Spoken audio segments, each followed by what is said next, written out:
Baik, saudara-saudariku yang terkasih, sudah bisa mendengar ya? Bisa Romo, jelas.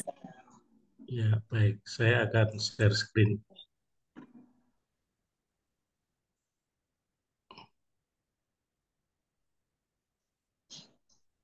Sudah bisa?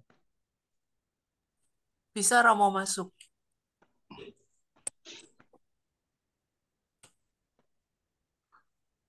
Hmm,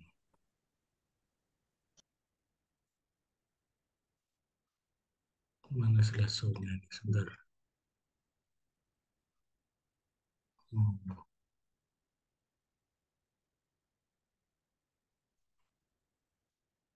bentar, ketutupan ini. Bentar.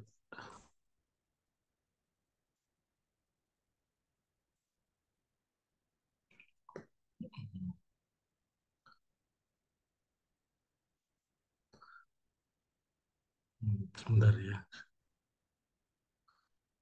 Slideshow-nya di mana ini?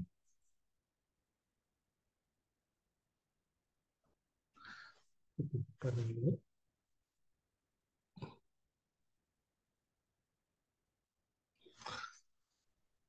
Ketutupan ini apa namanya? Ya, oke.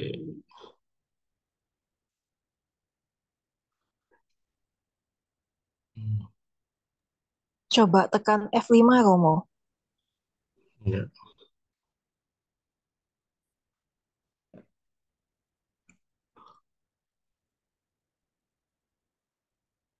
nggak bisa itu.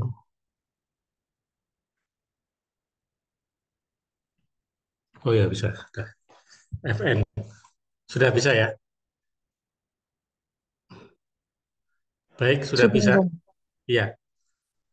Baik, saudara-saudariku yang terkasih, sesuai dengan tema yang saya berikan, saya ambil dari Injil Lukas bab 6 ayat 36. Hendaklah kamu murah hati sama seperti Bapamu adalah murah hati. Ya. Kita tahu bahwa ya kerahiman ilahi itu sebenarnya intinya adalah Allah yang berbelas kasih. Dan kasih itu meliputi banyak hal. Salah satu bagian dari kasih adalah murah hati. Ya, seperti dikatakan dalam 1 Korintus bab 13, kasih itu sabar, kasih itu murah hati. Nah, dan kemurahan hati ini juga ditekankan oleh Tuhan Yesus. Seperti dalam Injil Lukas bab 6 ayat 36. Mari bersama-sama kita baca ya kata-kata kunci ini ya bersama-sama ya. Hendaklah kamu murah hati sama seperti Seperti Bapamu Bapamu adalah adalah murah murah hati. hati. Jadi kemurahan hati kita itu didasarkan dari kemurahan hati Allah. Ya. Nah, sekarang kalau saya membuat renungan, saya itu biasa memakai metode kecil yang diintrodusir atau yang dikenalkan oleh Santo Vincentius, pendiri Romo-Romo CM ya, pendiri ya saya kan Romo CM. Nah, Santo Vincentius kalau menerangkan sesuatu itu pakai metode kecil. Metode kecil itu dengan cara menanyakan apa, ya. Apa, mengapa, dan bagaimana. Jadi ini juga baik bagi kita kalau menerangkan sesuatu secara sederhana itu dengan cara apa, mengapa, dan bagaimana. Topik kita hari ini adalah murah hati. Pertanyaan pertama yang harus dijawab, apa itu murah hati? Murah hati itu kemauan serta kemampuan untuk memberikan apa yang terbaik bagi sesama dengan sukarela dan berkelimpahan atau berlebih ya. Kalau bahasa Inggrisnya abundantly ya, berkelimpahan. Tidak penuh perhitungan ya, tidak hitung-hitungan. Jadi murah hati itu adalah kemauan, mulai dari kemauan dulu, tapi juga kemampuan. untuk memberikan apa yang terbaik bagi sesama. Ya di situ tulisannya bagi Tuhan dan sesama.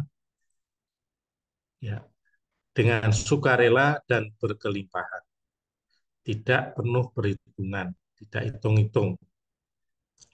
Kalau dilihat dari gambar ini, gambar yang kiri itu gambar apa itu, saudara-saudari? Silakan. Oh, Samaria, Perang Samaria. Ya, Iya, itu Samaria. perumpamaan sebenarnya. Perumpamaan orang Samaria yang baik baik hati. hati. dirampok. Ya, itu tidak ada secara konkretnya zaman Yesus. Itu perumpamaan, itu cerita. Tapi cerita itu mau menggambarkan siapa?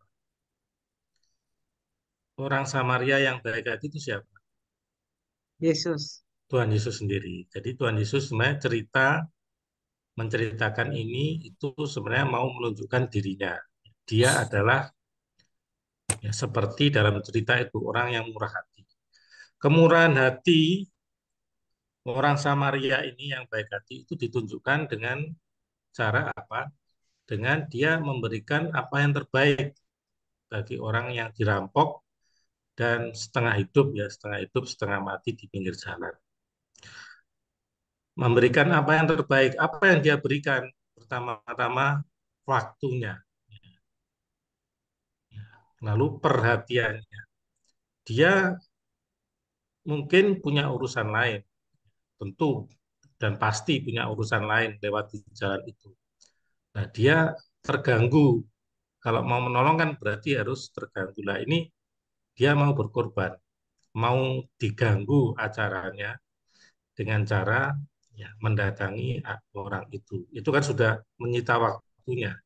Mestinya dia sudah jalan sudah berapa meter, berapa ratus meter ini dia harus berhenti. Lalu dia juga memberikan tenaganya ya, dengan membalut, dengan meminai. Lalu dia juga memberikan uangnya dibawa ya, dibawa ke penginapan lalu eh, memberikan uang kepada itu. Kalau nanti kurang akan diganti. Dengan kata lain, orang ini orang yang murah hati karena memberikan yang terbaik, nggak hitung-hitungan, nggak hitung-hitungan. Nah itu orang yang murah hati. Orang yang murah hati itu seperti itu. Dan sukarela. Loh ada bedanya dengan orang yang kelihatannya itu gampang memberi tetapi hitung-hitungan. Itu ada ya. Kita akan mengalami dalam hidup. Oh saya memberi ini. Kalau dalam bahasa Latin itu do ut des. Aku melakukan supaya engkau melakukan. Aku memberi supaya engkau memberi. Nah, itu transaksional dan itu kadang tidak kita sadari. Misalnya, oh saya ini kok loman, saya ini murah hati. Ya murah hati terhadap orang yang nanti akan membalas kita. Saya neraktiri kamu karena kamu nraktir saya. Tapi saya tidak mungkin nraktir orang yang nanti ya tidak melupakan saya. Kalau dia ulang tahun, dia apa melupakan saya nggak ditraktir. Nah, tapi kalau dia apa, saya traktir. Itu jarang. Nah, kalau kita murah hati terhadap orang yang murah hati terhadap kita, itu bukan kemurahan hati ya. Itu transaksional. Itu eh, bukan apa nama, itu hitung-hitungan. Meskipun kelihatannya murah hati.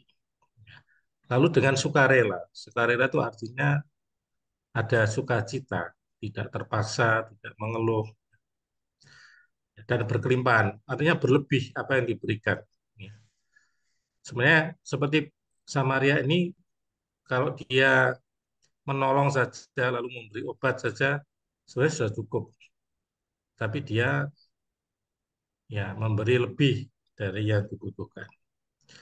Dan yang gambar yang sebelah kanan pasti sudah tahu adalah gambar janda miskin yang memberi yang kolektor. Kalau zaman ini ya kira-kira uang 1.000 lalu ditekuk-tekuk gitu ya. Nah, sedikit sekali. dibandingkan dengan uang merah 100 ribuan. Tapi kemurahan hatinya itu tidak terletak pada jumlahnya, pada pengorbanannya. Kenapa orang janda miskin ini lebih murah hati daripada orang kaya? Jawabannya gimana? Dari sisi kuantitatif dan dari sisi kualitatif itu dia lebih murah hati. Ini kan gambarannya orang kolektor 1.000 rupiah, tapi gajinya sehari itu memang 1.000. Dibandingkan dengan orang kolektor 100 ribu, tapi gajinya sehari, penghasilannya sehari itu 1 juta. Jadi dia memberikan seluruh penghasilannya, meskipun seluruh penghasilannya itu kecil kalau dibandingkan dengan orang kaya. Tapi dia memberikan seluruhnya, maka pengorbanannya lebih besar. Ini yang disebut murah hati. Nah, pertanyaan yang kedua, mengapa kita kok perlu murah hati? Pertama-tama karena kita mendapat kemurahan. Ya, seperti yang di awal tadi ya, bermurah hatilah sama seperti Bapamu adalah murah hati. Jadi yang jadi acuan itu Allah. Kita dipanggil untuk murah hati karena Allah lebih dahulu murah hati kepada kita. Murah hati ditunjukkan dengan Allah ya, yang bertata di surga mau menjadi bayi miskin. Karena begitu besar kasih Allah akan dunia ini sehingga ia telah mengaruniakan anaknya yang tunggal, supaya setiap orang yang percaya kepadanya tidak binasa, melainkan beroleh hidup yang kekal. Jadi ini peristiwa Natal. Dan mulai dari kelahiran sampai Yesus menjadi besar dan berkarya sampai akhir hidupnya sebelah kanan salib. Nah, salib ini juga adalah wujud kemurahan hati. Akan tetapi Allah menunjukkan kasih-Nya kepada kita oleh karena Kristus telah mati untuk kita ketika kita masih berdosa. Kalau ada ya, kita menjumpai banyak kisah-kisah pengorbanan orang tua ya. Misalnya kalau ada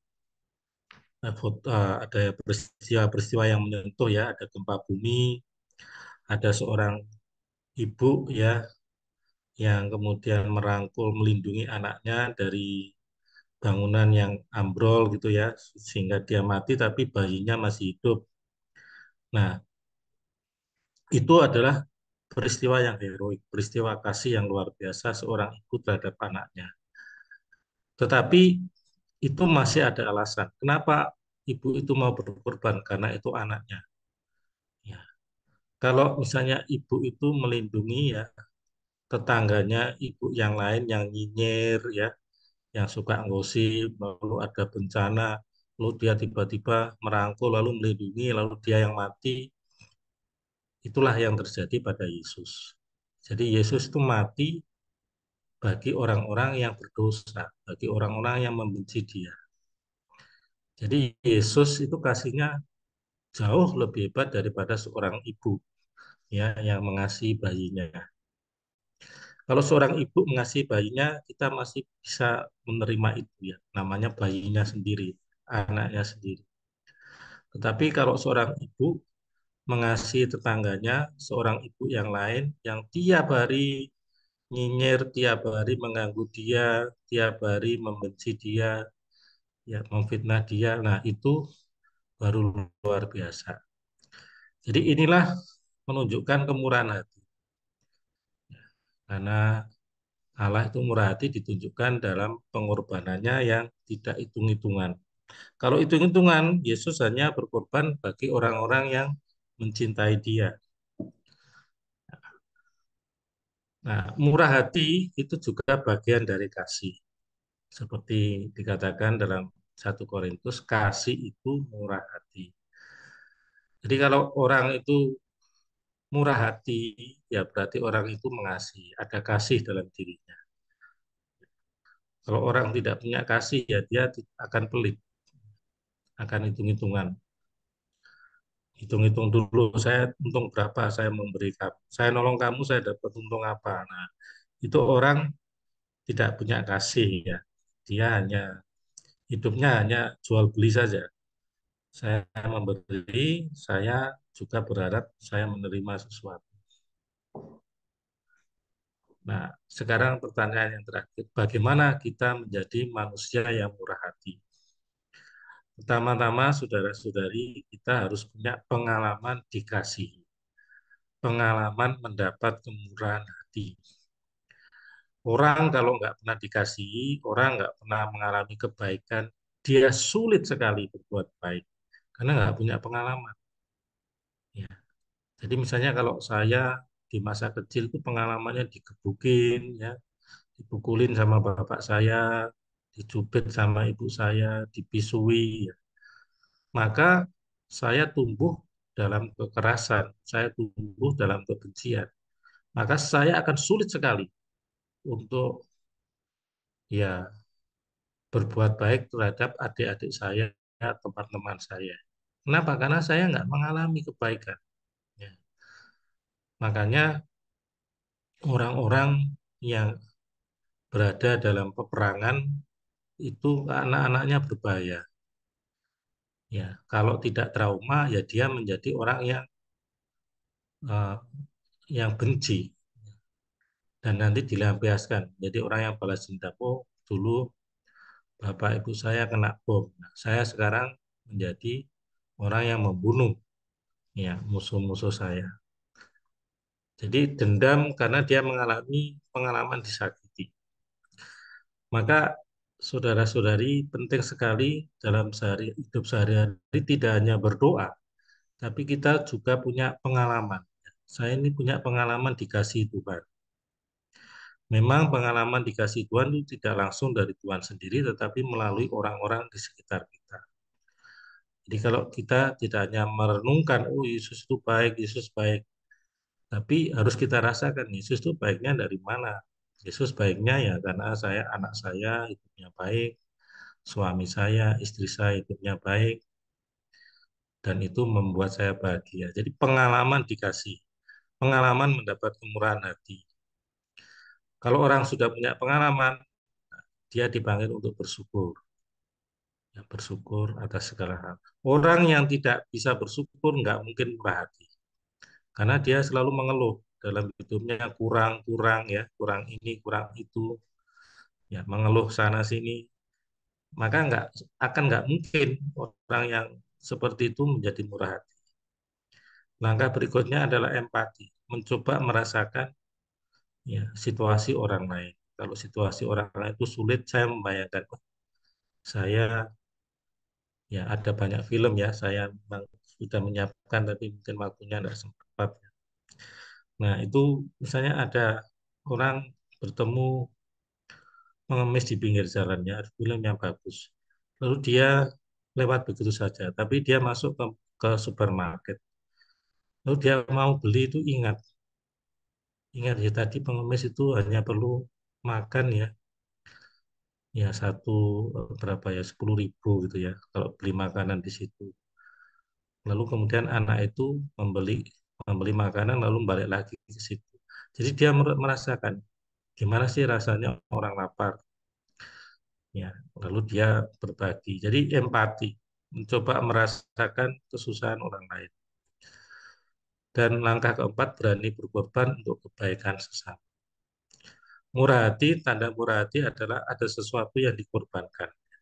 Kalau tidak ada yang dikorbankan, itu kita jual beli. Ya, jadi kalau saya saya ya memberi kamu ya, saya hari ini ngirimi kamu satu rantang bakso. Saya berdoa malam ini supaya besok kamu ngirimi saya satu rantang mie gitu. Jadinya impas. Nah, itu berarti tidak ada pengorbanan. Murah hati itu adalah berani berkorban. Ada sesuatu yang hilang, yang kita berikan ke orang lain. Dan yang terakhir, keyakinan bahwa Allah akan selalu mencukupkan kita.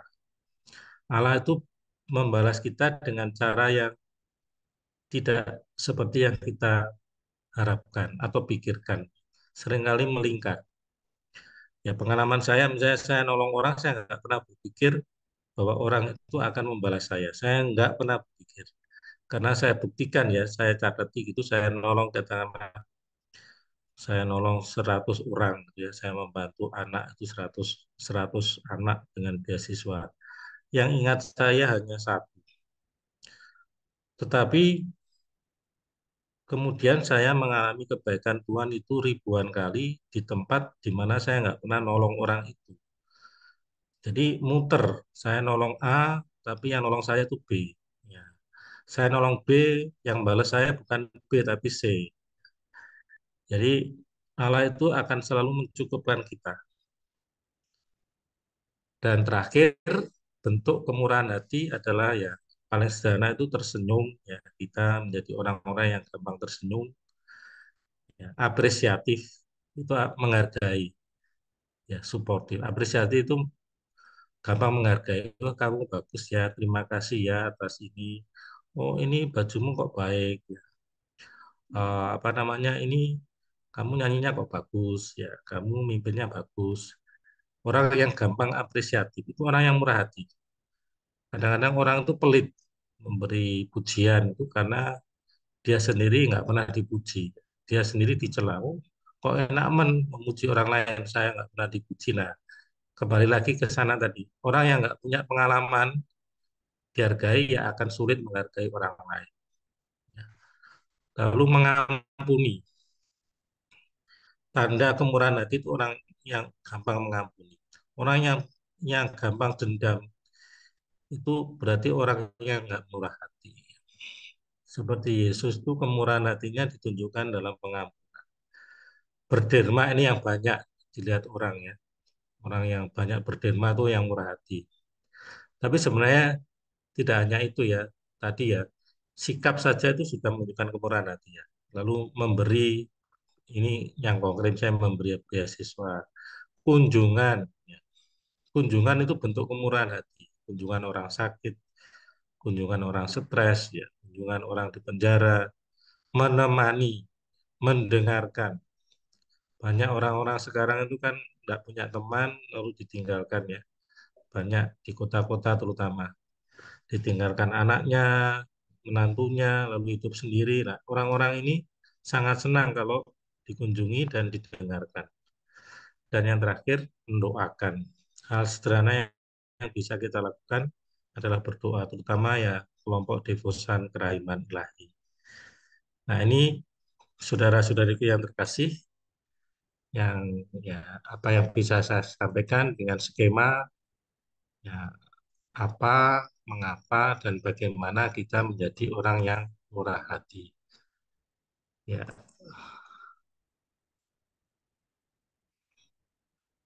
terima kasih.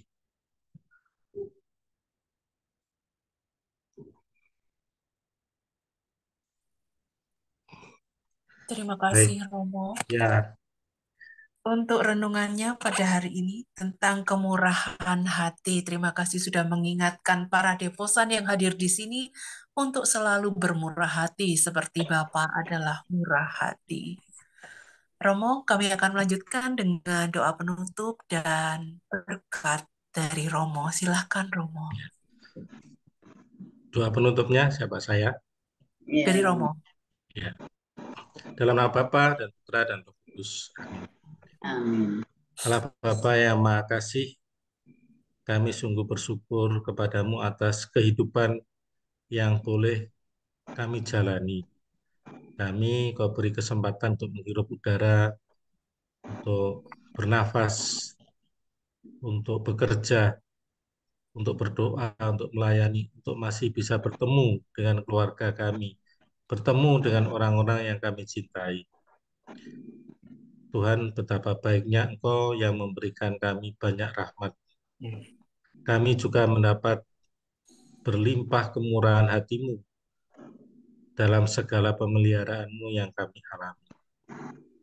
Dan terutama dalam masa Paskah ini, kemurahan anugerahmu yang terbesar adalah hidup Yesus sendiri, yang dikorbankan bagi keselamatan kami di kayu salib, dan dengan kebangkitannya memberikan kami kekuatan, memberikan kami Roh Kudus untuk juga mau berkorban, mau mengasihi seperti yang Tuhan kami contohkan, teladankan.